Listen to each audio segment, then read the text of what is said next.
सबसे पहला सवाल सुधांशु त्रिवेदी, बहुत जल्दी से मेरा आपसे है, क्या राम केवल एक कल्पना मात्र है? यदि राम कल्पना है तो राष्ट्रपिता महात्मा गांधी का राजनीतिक दर्शन राम राज्य का छलावा था? जवाब चाहिए। महात्मा गांधी की समाधि पर लिखा हुआ हे राम झूठ है क्या? दूसरी बात, अब भारत से थोड़ा बाहर आइए। पिछले ही साल याद है दीपावली में साउथ कोरिया की फर्स्ट लेडी आई थी, क्योंकि वो मानते हैं उनके परिवार की डिसेंडेंसी भगवान राम से। थाईलैंड का किंग टाइटल होल्ड करता है, किंग रामा द 9th। पूरे यूरोप में हरे राम हरे कृष्णा मूवमेंट चलता है, ये कोई भारत ने नहीं चलाया। और दुनिया में एक ही देश ऐसा है जिसके नेशनल ब्रॉडकास्टर पर हर दिन रामायण आती है, वो है दुनिया का सबसे बड़ा मुस्लिम देश इंडोनेशिया।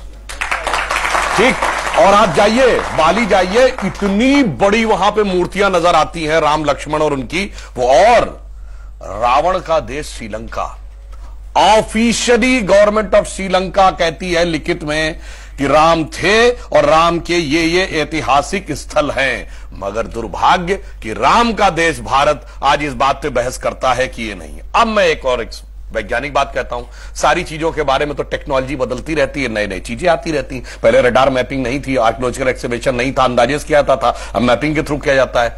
मैं पूछना चाहता हूं, साइंस एंड टेक्नोलॉजी में सबसे बड़ी थ्योरी आइंस्टीन ने रिलेटिविटी की थ्योरी दी, जिसमें उसने कहा यह दुनिया सिर्फ स्पेस नहीं है, टाइम एंड स्पेस फॉर्म है। मैं आपसे पूछना चाहता हूं, टाइम का सबसे एक्यूरेट पैरामीटर क्या हो सकता है? आप कहेंगे 5 बजे है, तो 5 तो दिल्ली में बजे ना, लंदन में तो कुछ और बजा होगा, इसलिए ग्रीनिच मीन टाइम है जो सारी दुनिया पे लागू है।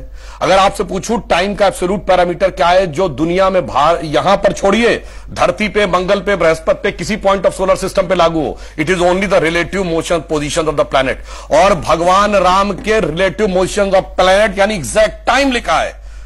क्या कर्क राशि में गुरु था, कर्क राशि में चंद्रमा था, पुष्य नक्षत्र था, मकर राशि में मंगल था, और जब नासा ने प्लैनेटोरियम सॉफ्टवेयर में डाला तो डेट तक निकल आई कि 7000 कितने सौ बीसी से पहले यह हुआ था। अब इसके बाद भी अगर इनको कोई सबूत चाहिए तो मैं अंत में एक बात कहना चाहता हूं, दुनिया में 4-5 बड़े रिलीजन हैं, अगर रिलीजन माने को तो क्रिश्चियनिटी, इस्लाम, ज्यूस, हिंदू और बुद्धिस्ट। बताइए कोई और ऐसा धर्म है जिसके भगवान के बारे में कहा जाता हो सबूत लाओ ये हुए थे कि नहीं हुए थे, या इनसे पूछो।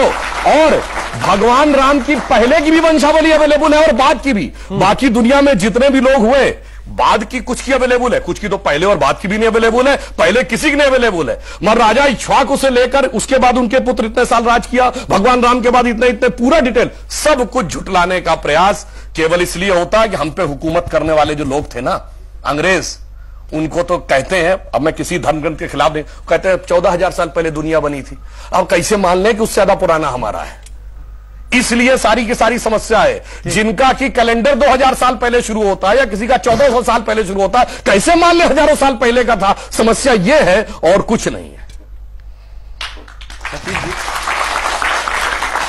देखिए, मैं ये कहना चाहता हूं कि जब एकदम सबूत की और टेक्निकल बात होती है तो ये जैसे उन्होंने कोर्ट केस की बात की, आपको पता है मुस्लिम पक्ष इसमें कब आया है? जब भी कोई जमीन का विवाद होता है तो उसकी एक लिमिट होती है 12 साल। अगर 12 साल तक आप नहीं कोई कोर्ट में मुकदमा दायर करते हैं तो वो आउटडेटेड मान लिया जाता है। 1949 दिसंबर में मूर्तियां प्रकट हुई और जब पूजा शुरू हुई, ये जानते केस कब आया? दिसंबर 1961, जब 11 दिन रह गए थे वो 12 साल की मियाद खत्म होने में। इसका मतलब पहले 11 साल तक कोई समस्या नहीं थी, 12 साल तक अचानक वो 61 में पैदा हो गई। इससे साफ समझ में आता है कि, और दूसरा मैं एक यथार्थ बताना चाहता हूं, जब मुकदमा कोर्ट में चला है ना, तो कोर्ट ने यह परमिशन किया था कि दोनों पक्ष अपने अपने तरफ के इतिहासकारों को ला सकते हैं। जो बाबरी मस्जिद एक्शन कमेटी या सुन्नी वक्फ बोर्ड की तरफ से इतिहासकार गए सब वही जेएनयू ब्रांड थे, आर.एस. शर्मा, डी.एन. झा और वगैरह वगैरह। मगर उन्होंने एक बड़ी मजेदार बात कही। कोर्ट ने पूछा कि आप में से आर्कियोलॉजिस्ट कौन है, क्योंकि आप होता ना जो खुदाई होती है उसका विशेषज्ञ। पांचों ने स्पष्ट किया कि आर्कियोलॉजी वो नहीं जानते। दूसरा प्रश्न पूछा गया, दूसरा प्रश्न यह था कि सारे डॉक्यूमेंट 2 ही भाषाओं में लिखे, संस्कृत और फारसी। दोनों ने बाकायदा लिख के दिया, ना वो संस्कृत जानते हैं ना वो फारसी जानते हैं, यानी ना खुदाई जानते हैं ना पढ़ाई जानते हैं, और उसके बावजूद सारी खुदाई जानते हैं। अब हमारी तरफ से जो थे, मैं ईमानदारी से बता रहा हूं, मैं व्यक्तिगत रूप से उन लोगों को जानता हूं। डॉक्टर हर्ष नारायण फारसी भी जानते थे और संस्कृत भी जानते थे। देवेंद्र स्वरूप अग्रवाल, ग्रोवर साहब, एसपी गुप्ता, ये लोग आर्कियोलॉजिस्ट भी थे।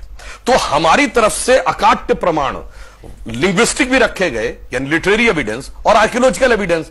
जब इनसे कहा गया, पहले इन्होंने कहा जी वहां पर तो कुछ नहीं था, पहले मस्जिद बनी, पहले ही मस्जिद बनी थी। अब जब नीचे निकल आया स्ट्रक्चर, कहते नहीं जो ईदगाह के ऊपर मस्जिद बनाई गई थी, क्योंकि अब नीचे स्ट्रक्चर निकल आया। अब जब स्ट्रक्चर में निकल आए 72 खंबे, नहीं जी ये तो सब गलत है, ये राम का मंदिर नहीं है। मैं एक बात और कहना चाहता हूं, अगर बहस यहीं से शुरू हुई होती जमीनी विवाद से तो कोई बात, जब ये मामला उठा था, आज की पीढ़ी को तो याद नहीं होगा, 89-90 में जानते यहां थोड़ी शुरू हुआ था भगवान राम। कहते राम थे कि नहीं, अयोध्या ये थी ही नहीं, हुए थे तो पहले साबित करो, और हुए थे तो यहां साबित करो। और प्रतिक्रिया कब आई थी, आजकल फिर उससे कनेक्शन है। शाहबानो केस में भारत की सरकार ने एक निर्णय लिया कि धार्मिक मामले में रत्ती भर भी हस्तक्षेप नहीं करेंगे, क्योंकि धार्मिक मामले का पूरा सम्मान करती है सरकार, ये आस्था से चलेगा। तो अगर 100 या 80 रुपया मुआवजा जो शाहबानो को तय हुआ था वो देने का निर्णय कोर्ट ने किया है तो उसे पलट देंगे, कोर्ट का अधिकार नहीं है, धार्मिक भावना ऊपर है। और एक साल बाद कहते हैं कि हमारे भगवान कहां पैदा हुए, तो कोर्ट में प्रूफ करना पड़ेगा, और अयोध्या में नहीं इसी जगह में पैदा हुए ये प्रूफ करना पड़ेगा।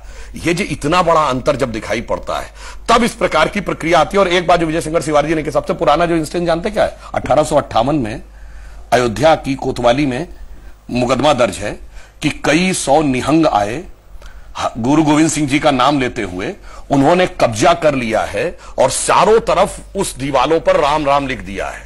ये शीतला प्रसाद दुबे थानेदार ने अपनी तहरीर में लिखा है, अंग्रेजों के जमाने में लिखा, क्या लिखा है, कहां कब्जा कर लिया, मस्जिद जन्म स्थान। अब भैया किसका जन्म स्थान था मस्जिद, वो बता दीजिए।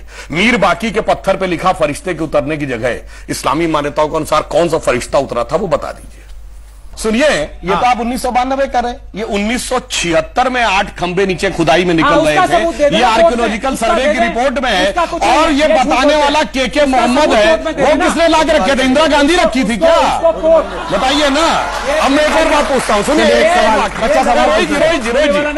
एक बात एक मैं जरूर कहना चाहूंगा। ये जो दलित दुकानदारी की बात कही गई है, दुकानदारी क्या होती है बताता हूं। दलितों के जितने बड़े नेता पिछले 100 साल में हुए, पेरियार जिनका नाम था ईवी रामास्वामी नायकर, उसके बाद डॉक्टर अंबेडकर जिन्होंने जो साइन किए भीमराव रामजी अंबेडकर, उसके बाद बाबू जगजीवन राम, उसके बाद काशी राम, और उसके बाद क्षेत्रीय नेताओं में रामविलास पासवान और उदित राज जिनका नाम है रामराज। अरे राम को जितना आत्मसात दलितों ने किया उतना तो मैं ईमानदारी से कहता हूं ऊंची जातियों ने नहीं किया।